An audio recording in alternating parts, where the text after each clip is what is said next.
नमस्कार दोस्तों, reality classes में आपका स्वागत है। इस वीडियो में हम लोग भूगोल के अंतर्गत भारत एवं विश्व का राजनैतिक भूगोल इसको कवर करेंगे। तो जो राजनैतिक भूगोल होता है इसकी हम लोग पहले डेफिनेशन देखते हैं। मैंने यहाँ पे लिखी हुई है, मरियम वेबस्टर डिक्शनरी के अकॉर्डिंग है branch of geography that deals with human governments, the boundaries and sub divisions of political units as nations और states and the situation of cities. तो राजनीतिक भूगोल में मतलब पढ़ना क्या है उसके लिए मैंने ये लिखी है। तो इसमें हमको बाउंड्रीज देखनी है और जो स्टेट्स एंड नेशंस हैं और सिटीज़ हैं उनके बारे में अध्ययन किया जाता है, मतलब राजनीतिक भूगोल में। तो इसका एरिया तो बहुत डीप है, लेकिन 1 नंबर से ज़्यादा इससे आएगा नहीं क्वेश्चन। तो उस 1 नंबर के लिए जो कुछ पढ़ना है, जो इम्पोर्टेंट है, मैंने यहाँ पे उसको रखा हुआ है। तो चलिए स्टार्ट करते हैं। पहला पॉइंट लिखा है, भारत उत्तर पूर्व गोलार्ध में स्थित है। तो पहला क्वेश्चन तो यहीं से बन जाएगा। एग्जाम में पहले भी बन चुका है कि भारत किस गोलार्ध में स्थित है। तो भारत उत्तर पूर्व गोलार्ध में स्थित है। अब गोलार्ध क्या होता है, तो मैं आपको यहाँ पे ये जो शेप बनी हुई है अर्थ की, इससे आपको समझाता हूँ।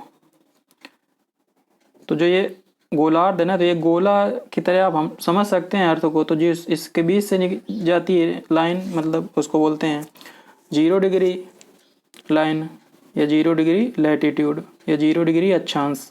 तो इसके जो ऊपर का भाग होता है आधा, उसको बोलते हैं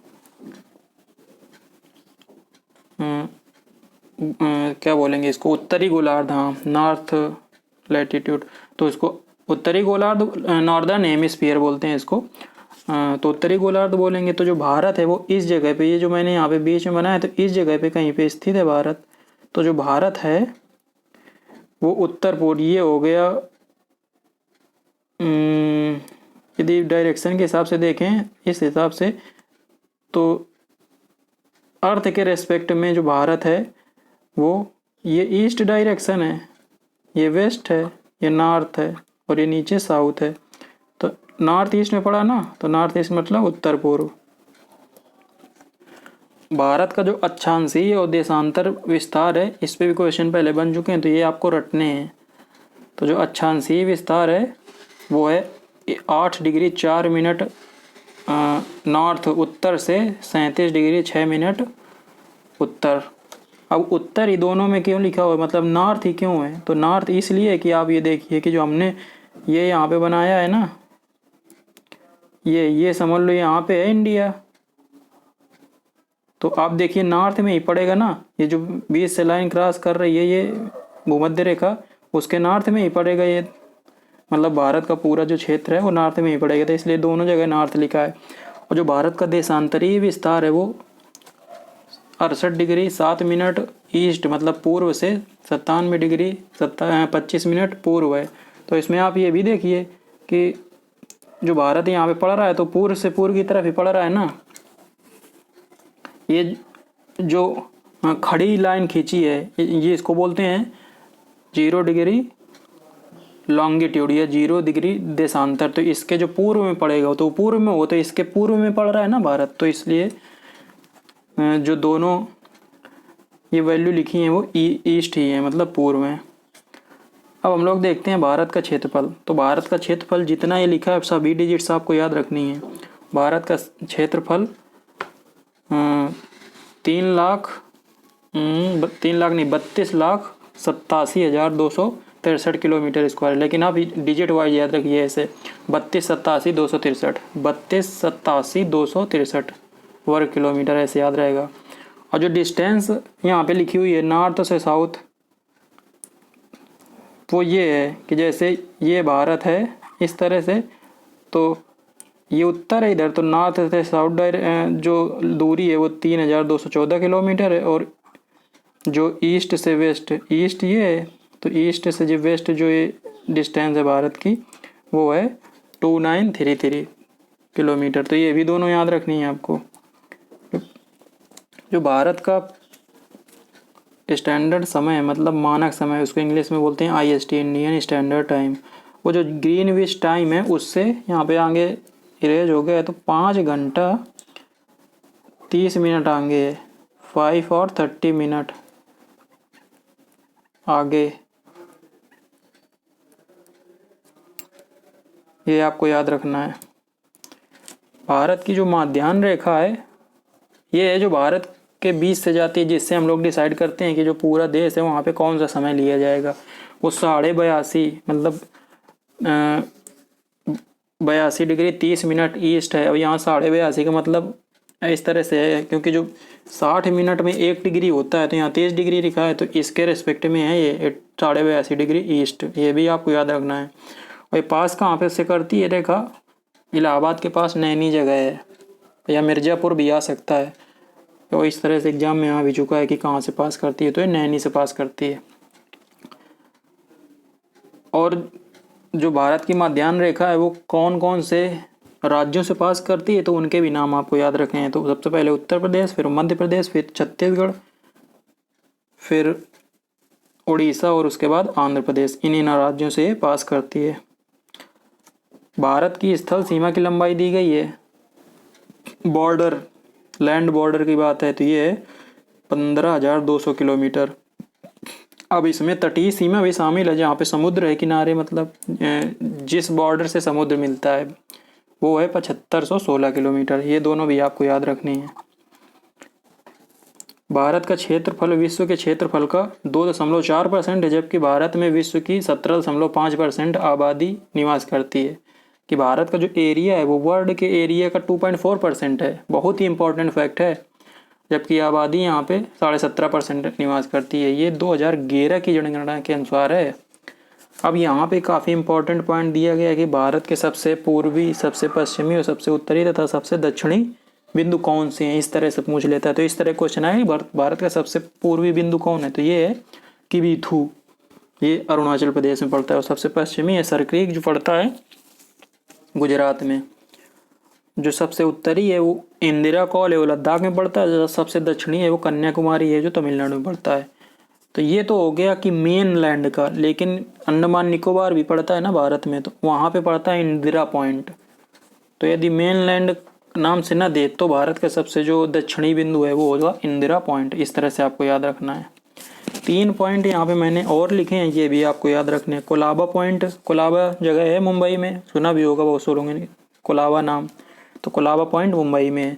पॉइंट कालीमेरे ये तमिलनाडु में है। और जो पॉइंट पेड्रो है ये जाफना में है। जाफना द्वीप, इसके बारे में भी सुना होगा। तो ये श्रीलंका का, ये समझ लो आप, उत्तर पूर्व का भाग है। तो जाफना में पड़ता है पॉइंट पेड्रो। अब हम लोग देखते हैं कि कर्क रेखा कहाँ कहाँ से गुजरती है। तो कर्क रेखा 23.5 डिग्री नॉर्थ लैटिट्यूड जो होता है, मतलब अक्षांश, 23.5 डिग्री नॉर्थ अक्षांश को हम लोग बोलते हैं कर्क रेखा। ये भारत के 8 राज्यों से पास करती है। तो इनको आप कोई ट्रिक वगैरह से याद करेंगे तो हो सकता है भाई कुछ लोग इससे भी याद करें, लेकिन मेरे हिसाब से आप यदि मैप से याद करेंगे, जो ज्योग्राफी, मेरे पास टाइम नहीं है उतना, क्योंकि मैप में हर एक मैप में अलग अलग दिखाएंगे तो बहुत सारे बन जाएंगे पॉइंट। आगे मैं जब अपने चैनल में लेके आऊँगा भूगोल के वीडियोस, तो उसमें मैं मैप के थ्रू बताने की कोशिश करूँगा, तो याद करने में आसानी होती है। तो आप देखिए कि भारत के बीच से गुजरती कर्क रेखा, तो सबसे पहले गुजरात पड़ेगा, और गुजरात के बाद फिर थोड़ा सा जो राजस्थान है वो नीचे की तरफ घुसा हुआ है, तो उसी से राजस्थान पड़ जाता है। फिर मध्य प्रदेश, और मध्य प्रदेश से छत्तीसगढ़, मध्य प्रदेश से अलग हुआ छत्तीसगढ़, और छत्तीसगढ़ पूर्व में पड़ता है मध्य प्रदेश की। और झारखंड फिर है, मध्य बिहार से के नीचे झारखंड है, तो यहाँ से भी पास करती है। और झारखंड के बाद पश्चिम बंगाल, पश्चिम बंगाल के बाद बांग्लादेश में चली जाती है। फिर उसके बाद त्रिपुरा और मिजोरम, सबसे नीचे है ना नॉर्थ ईस्ट में त्रिपुरा और मिजोरम। तो इस तरीके से इन 8 स्टेट्स को आपको नंबर से बिल्कुल याद रखना है। अगला पॉइंट दिया गया है भारतीय उपमहाद्वीप के देश की। भारत, इंडियन सब कॉन्टिनेंट, जो लोग क्रिकेट देखते हैं उसमें जो कमेंट्रेटर होते हैं वो बहुत यूज करते हैं ये शब्द कि इंडियन सब कॉन्टिनेंट की जो टीमें हैं या यहाँ के पीछे इस तरह की होती हैं, इस तरह का, मतलब श्रीलंका में और पाकिस्तान में जो पिचें होती हैं वो सेम होती हैं, इस तरह से बात करते हैं। तो इंडियन कॉन्टिनेंट में जो कौन कौन से कंट्री आते हैं वो हम लोग देखते हैं। भारत, पाकिस्तान, नेपाल, भूटान, बांग्लादेश, श्रीलंका और मालदीव। इतने ही नाम याद रखने हैं। इसमें अफगानिस्तान नहीं है और म्यांमार नहीं है, आप ये याद रखिए। चीन तो है ही नहीं। भारत के 9 राज्य तटीय सीमा बनाते हैं, मतलब भारत के जो 9 स्टेट हैं वो कोस्टल बाउंड्री बनाते हैं। तो कोस्टल बाउंड्री जो बनाते हैं वो 9 हैं, और ये भी आप मैप के थ्रू याद रखेंगे तो आसानी होगी। तो मैंने इधर से गुजरात से स्टार्ट किया, तो गुजरात के बाद महाराष्ट्र, फिर गोवा, कर्नाटक, केरल, तमिलनाडु, आंध्र प्रदेश, उड़ीसा, उसके बाद पश्चिम बंगाल। तो ये 9 स्टेट हो गए।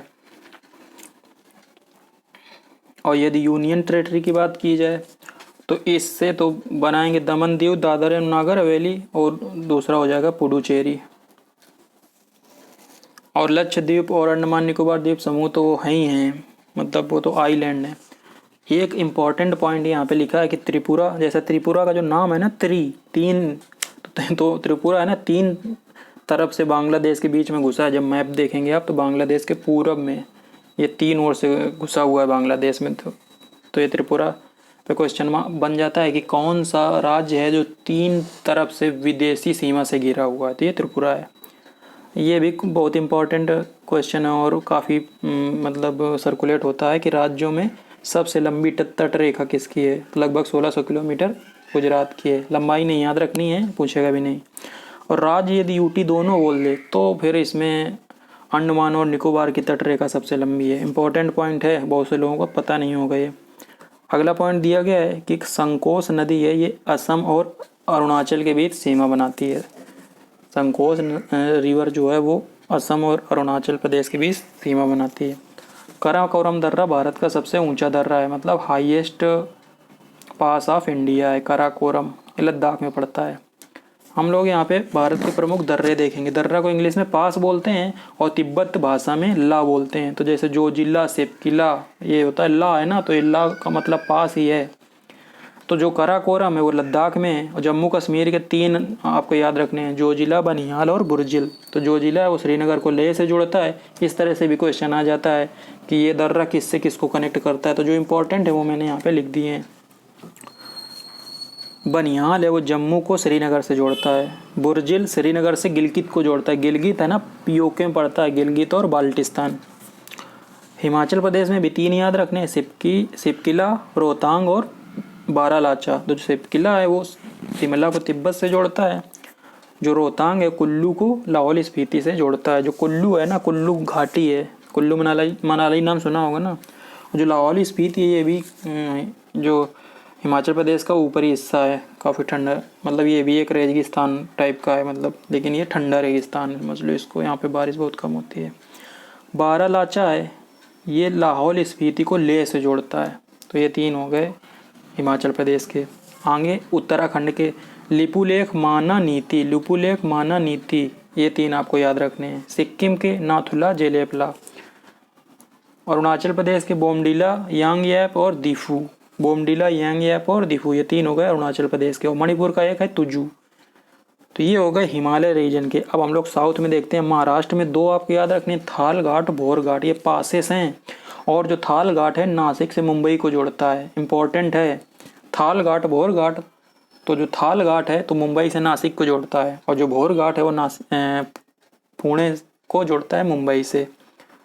और एक दर्रा पड़ता है केरल में, और ये पूर्वी घाट में आएंगे। जो पूर्वी घाट है ना, ऊंचाई इनकी कम है लेकिन ये भी पहाड़ी एरिया है। तो जो केरल में पड़ता है पाल घाट, ये कोयम्बटूर को कोचीन से जोड़ता है। जो कोयम्बटूर है वो तमिलनाडु में है और जो कोचीन है वो केरल में है। अब हम लोग देखते हैं भारत के प्रमुख बंदरगाह। मैंने उन इम्पोर्टेंट पॉइंट्स को यहाँ पे लिखा जहाँ से क्वेश्चन बना सकता है। अब एक क्वेश्चन की बात है तो जितना इम्पोर्टेंट है वो मैंने यहाँ पे रख दिया है। तो हम लोग सबसे पहले स्टार्ट करेंगे इधर पूर्व से। तो पश्चिम बंगाल में 2 आपको याद रखने, कोलकाता और हल्दिया। अगला है पारादीप जो उड़ीसा में है। विशाखापत्तनम आंध्र प्रदेश में है। और तमिलनाडु में 3 बंदरगाह हैं, चेन्नई, तूतीकोरिन और एन्नोर। उसके बाद आता है केरल में है कोच्चि। कर्नाटक में है मंगलोर, इसको न्यू मंगलोर भी बोलते हैं। गोवा में है मर्मागांव, इसके थोड़ा सा मर्मा गोवा इस तरह से कुछ भी लिखा होगा।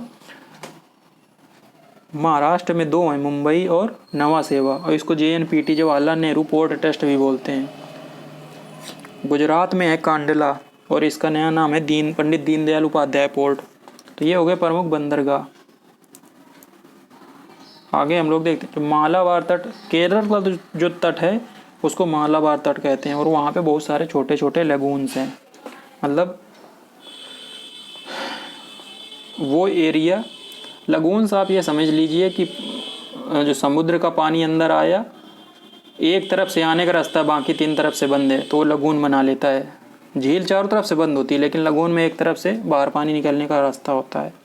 तो इनको वहाँ केरल में कयाल कहा जाता है। बहुत ही इंपॉर्टेंट पॉइंट है कि बोल देगा कि कयाल किसे बोलते हैं।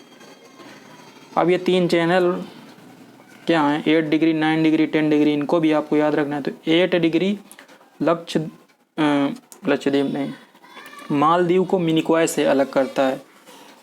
जो मिनिकॉय है वो लक्षद्वीप का ही भी एक द्वीप है, और जो 9 डिग्री है वो मिनिकॉय को लक्षद्वीप के बीच में है।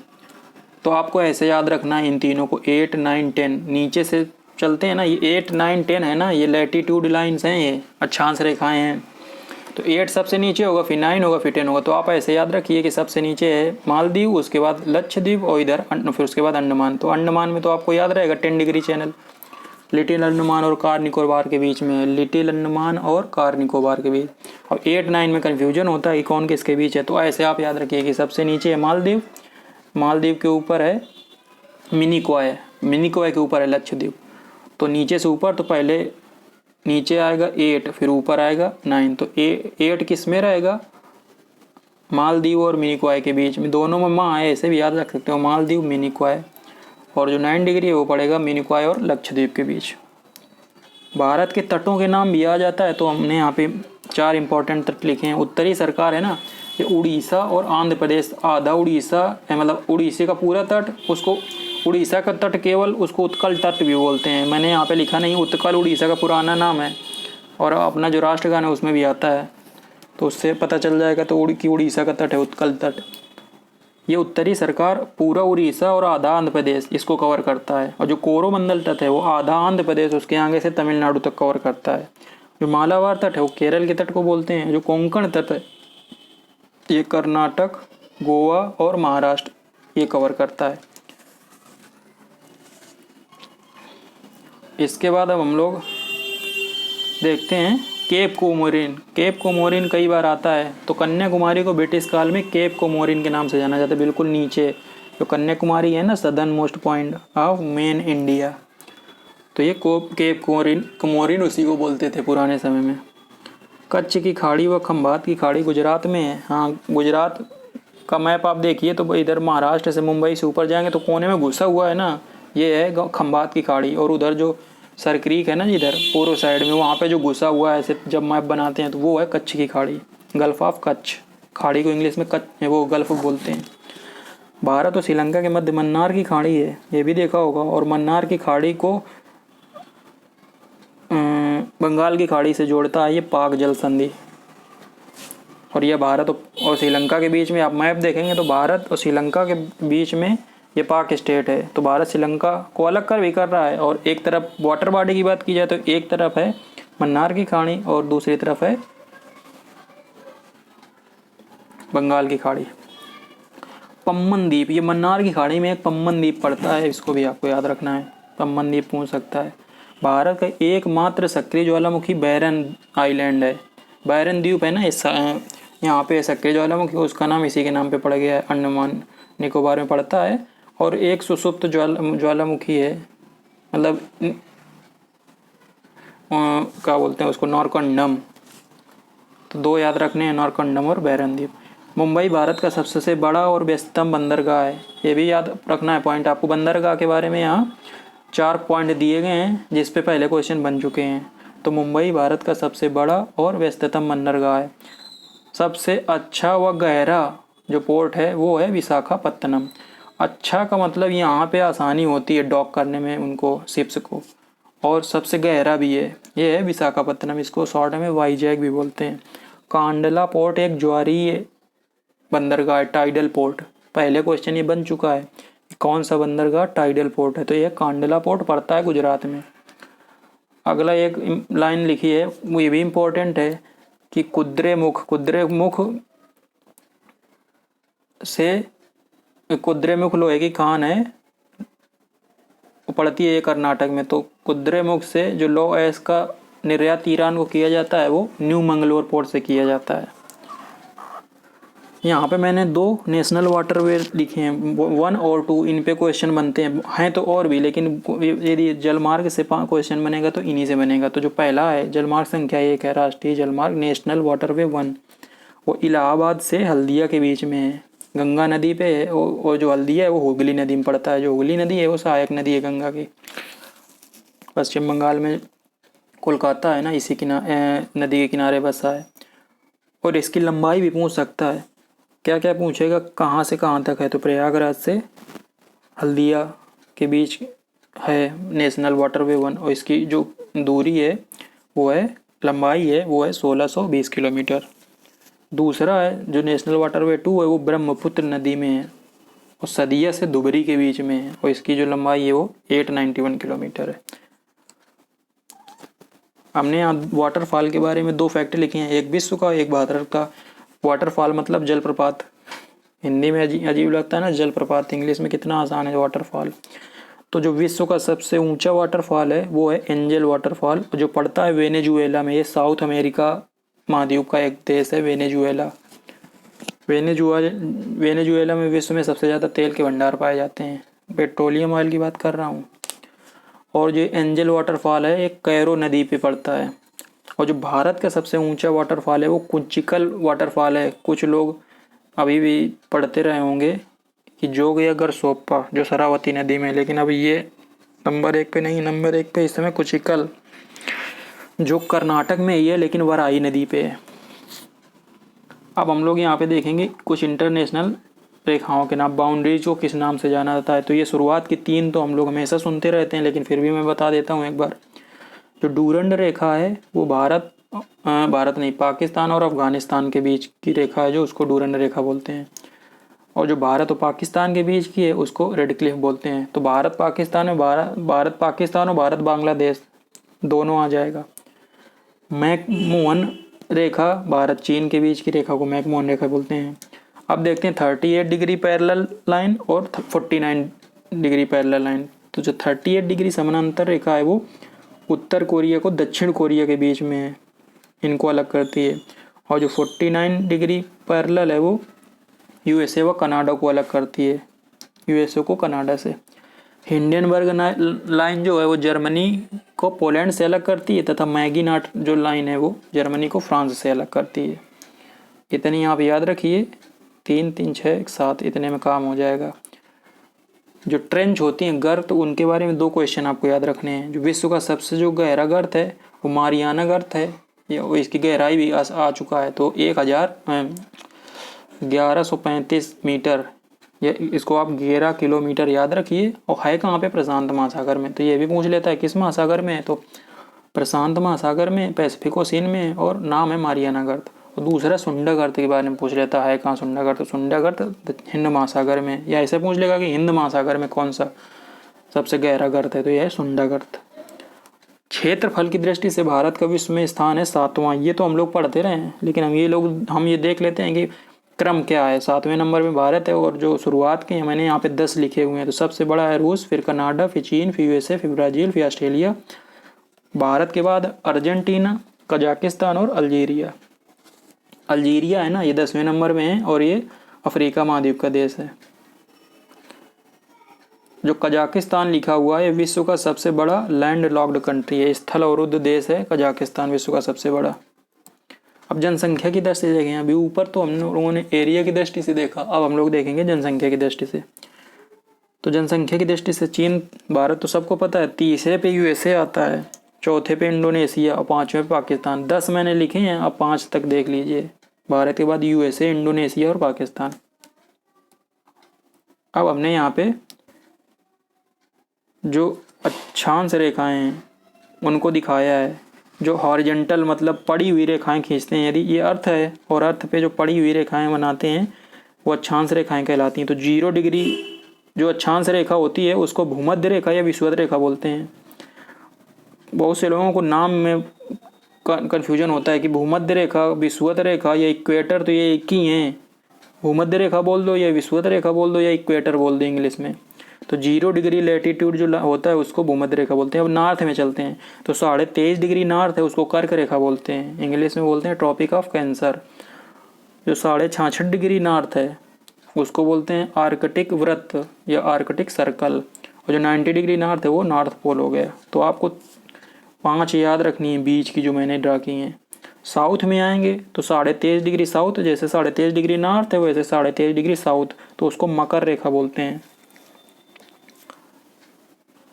जैसे ट्रॉपिक ऑफ कैंसर बोलते हैं कर्क रेखा को, तो मकर रेखा को इंग्लिश में बोलते हैं ट्रॉपिक ऑफ कैप्रिकॉर्न।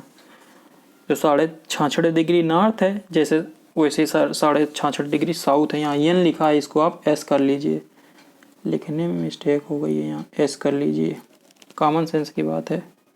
तो इसको बोलते हैं आर्कटिक वृत्त या आर्कटिक नहीं अंटार्कटिक सर्कल। और जो लास्ट में पढ़ते हैं ये दोनों मतलब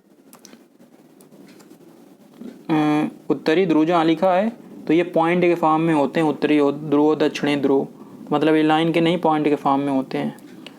अब हमने यहाँ पे लॉन्गिट्यूड दिखाएं, देशांतर रेखाएं। तो जो ये अक्षांश रेखाएं होती हैं ना वो इस तरह से होती हैं। यदि आप समझ लो यहाँ उस तरफ भी दिख रहा होता ना, तो ये इधर से इस तरह से हैं धरती के चारों तरफ, मतलब ये है ना, तो पूरा धरती को चक्कर मार रही है इस तरह से हैं ये।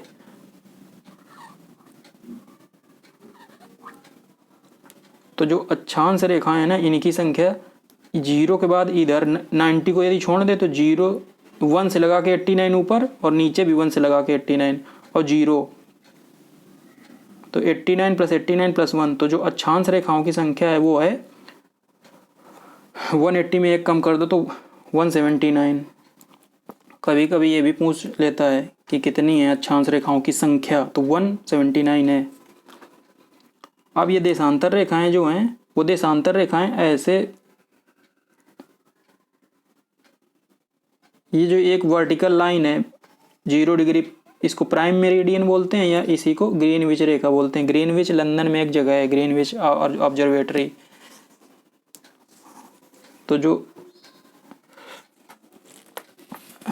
क्या बात कर रहे थे हम लोग, हाँ, कि जो देशांतर रेखाएं हैं वो क्या होती हैं। तो देशांतर रेखाओं को है ना हम लोग केवल एक साइड में ड्रा करते हैं, मतलब इस तरह से। तो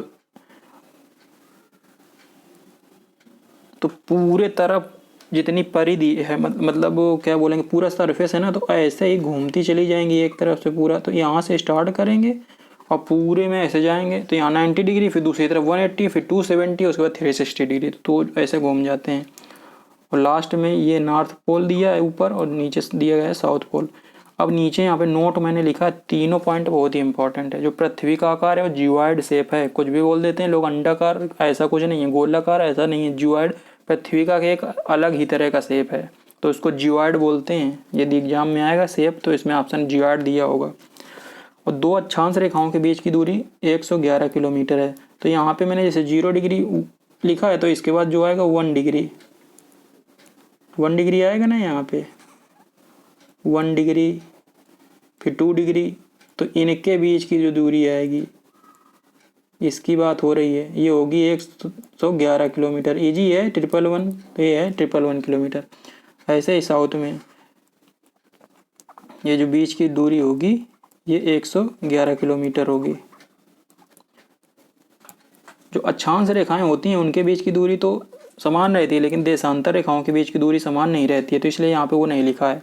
अक्षांशों की संख्या 179 है मैंने बताया, और देशांतरों की संख्या 360 है। आप ऐसे याद रखिए, 0 से स्टार्ट करेंगे मैंने बताया ना, फिर 90 तक जाएंगे, तो 0 से 90 तो 91 हो जाएंगी। ऐसे ही आप 180 तक जाओगे, फिर 270 और 360, लेकिन 360 और 0 तो 1 ही है, एक ही है ना, तो इसीलिए 360 होती हैं। और यदि 360 और जो 360 डिग्री वाली लाइन और 0 डिग्री वाली लाइन अलग अलग होती है यदि, तो 360 + 1 करते, लेकिन 360 ही है, ये यहाँ पे लिखा है, काफ़ी इंपॉर्टेंट है। अब हम लोग देखेंगे भारत की प्रमुख झीलें। जो भारत की सबसे बड़ी मीठे पानी की झील है वो ये वुलर झील है, जम्मू कश्मीर में पड़ती है। अब भारत की सबसे बड़ी खारे पानी की झील यदि पूछेगा तो सांभर झील है। यदि सांभर झील ऑप्शन में न दिया हो तो आप चिल्का झील मारना। सांभर झील राजस्थान में है और जो चिल्का झील है वो उड़ीसा में। चिल्का झील एक्चुअल में लगून है। लगून अभी मैंने बताया ना कि जो समुद्र के तट में एक तरफ से पानी जाता है, बाकी वो फिर अंदर जाके बंद हो जाता है, मतलब और कहीं से निकलने का रास्ता नहीं होता है, जिससे गया वो उधर ही से या तो वापस आ जाए, तो उसको लगून झील बोलते हैं। लोकटक लेक मणिपुर में है और यहीं पे तैरता हुआ नेशनल पार्क है। नाम है उसका केबुलम जाओ नेशनल पार्क। बहुत इंपॉर्टेंट क्वेश्चन है ये भी। लोनार लेक ये महाराष्ट्र में है और ये उल्का पिंड के गिरने से बनी हुई है ऐसा माना जाता है। कई बार पूछा जा चुका है कौन सी झील है जो उल्का पिंड के गिरने से बनी। ये है लोनार लेक। पेम्बरनाड झील ये केरला में है। कोलेरू झील ये आंध्र प्रदेश में। सुदर्शन झील गुजरात में। सुदर्शन झील ये कृत्रिम है, बनाई गई मतलब। और सुदर्शन झील के बारे में जाने कितने फैक्ट हैं ये समझ लो मौर्य काल में इसको चंद्रगुप्त मौर्य ने बनाया था, उसके बाद बहुत सारे फैक्ट हैं।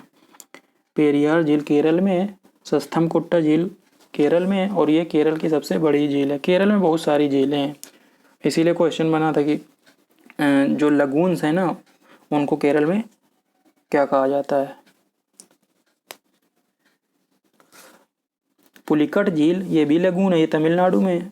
और कोडाईकनाल झील ये तमिलनाडु में, ये भी कृत्रिम झील है। अब हम लोग देखेंगे विश्व के प्रमुख जल डमरू मध्य, इनको स्टेट्स बोला जाता है। और अभी इस बार ये जिब्राल्टर स्टेट जो यहाँ पे दिया गया है ये आया था लेखपाल के आपके एग्जाम में। जिब्राल्टर स्टेट क्वेश्चन था भूमध्य रेखा को अटलांटिक महासागर से कौन सी जल डमरू मध्य है जो जोड़ता है, तो वो है जिब्राल्टर स्टेट। पाक स्टेट मन्नार की खाड़ी को बंगाली खाड़ी से जोड़ता है, ये तो मैं इसी वीडियो में बता चुका हूँ। मलक्का स्टेट आपको याद रखना है, अंडमान सागर को दक्षिण चीन सागर से जोड़ता है। बेरिंग स्टेट आर्कटिक सागर को बेरिंग सागर से जोड़ता है। डोबर स्टेट अटलांटिक महासागर को उत्तरी सागर से जोड़ता है। हार्मुज स्टेट फारस की खाड़ी को ओमान की खाड़ी से जोड़ता है। लास्ट के दोनों आपको और भी अच्छे, हार्मुज स्टेट भी याद रखना है। बॉस्फोरस स्टेट काला सागर को मरमरा सागर से जोड़ता है। अभी यहाँ पे मैप बनाने का टाइम नहीं था, अदरवाइज मैप में बताता तो आपको आइडिया होता कि ये पढ़ते कहाँ पे हैं। दो नोट यहाँ पे लिखे गए हैं सुएज नहर और पनामा नहर के बारे में। जो सुएज नहर है ये लाल सागर को भूमध्य सागर से जोड़ती है और सुएज नहर मिस्र में पड़ती है, मतलब इससे जो जहाज पास होते हैं उससे टैक्स वसूली का काम करता है मिस्र, और वहाँ मिस्र की जो आमदनी है ना उसका बड़ा स्रोत यही है सुएज नहर। पनामा नहर है ये पड़ती है वहाँ, मतलब ये समझिए कि दक्षिण अमेरिका और उत्तरी अमेरिका के बीच में पड़ती है और ये जोड़ती किसको अटलांटिक महासागर को प्रशांत महासागर से। जो अमेरिका महाद्वीप है जी एज ए होल ले लिया जाए, मतलब उत्तरी अमेरिका दक्षिणी अमेरिका ऊपर से नीचे तक बने हैं ऐसे ही, तो इनके जो पूर्व में पड़ता है वो है अटलांटिक महासागर और जो पश्चिम में पड़ता है वो प्रशांत महासागर है। नदियों के किनारे प्रमुख बसे शहर, इससे भी क्वेश्चन आ जाता है। तो डेन्यूब नदी जो है सबसे पहले इसको देखते हैं यूरोप में, तो बेलग्रेड बुडापेस्ट और वियना। बेलग्रेड बुडापेस्ट और वियना ये डेन्यूब नदी के किनारे स्थित हैं। जो बेलग्रेड है वो सर्बिया की राजधानी है, जो बुडापेस्ट है ये हंगरी की राजधानी है और वियना ये ऑस्ट्रिया की राजधानी है। नीपर नदी के किनारे कीव स्थित है। कीव है ना यूक्रेन की राजधानी है। जो मॉन्ट्रियल है ना मॉन्ट्रियल प्रोटोकॉल, तो मॉन्ट्रियल ओटावा तो कनाडा की राजधानी है। तो ये दोनों शहर सेंट लॉरेंस नदी के किनारे बसे हैं। मिस्र में जो काहिरा है काहिरा राजधानी है और आसवान शहर है जहाँ पे आसवान डैम बना है नील नदी पे, ये दोनों नील नदी किनारे बसे हैं। जो बर्लिन है वो स्प्री नदी के किनारे बसा है। बगदाद टिग्रिस नदी के किनारे बसा है। लंदन थेम्स नदी के किनारे। पेरिस सीन नदी के किनारे। पेरिस सीन ऐसे याद रखना, पेरिस सा से ख़त्म हुआ, सा सीन से स्टार्ट हुआ वो नदी का नाम। मास्कोवा नदी के किनारे जो ब्रह्मास्त्र है ना, ब्रह्मोस जो मिसाइल है ना सुपरसोनिक क्रूज मिसाइल, तो ब्रह्मपुत्र और मास्कोवा नदी के नाम पे इसका नाम ब्रह्मोस पड़ा है। जो रोम है वो टाइबर नदी के किनारे है। वाशिंगटन ये पोटोमैक नदी के किनारे बसा है वाशिंगटन। जो संघाई है, संघाई इंडिया का मुंबई जैसे वैसे चीन का संघाई, मतलब वहाँ की फाइनेंशियल कैपिटल। तो ये यांग टिसिक्यांग नदी के किनारे बसा है। ये नदी का नाम है यांग टिसिक्यांग। यंगून पुराना नाम है इसका रंगून, ये इरावदी नदी के किनारे बसा है और इरावदी नदी को म्यांमार की लाइफ लाइन, जीवन रेखा कहा जाता है म्यांमार की। जो न्यूयॉर्क है वो हडसन नदी के किनारे बसा है और लाहौर रावी नदी के किनारे बसा है, कराची सिंधु नदी के किनारे। इतने इंपॉर्टेंट मैंने शहर बताए, इनमें से ही आने के चांस हैं। लास्ट में 2 पॉइंट और लिखे हैं।